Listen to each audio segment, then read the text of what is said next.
there?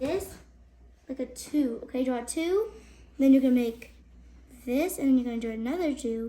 Just connect it, and then like this. I don't know, like this. Ta-da!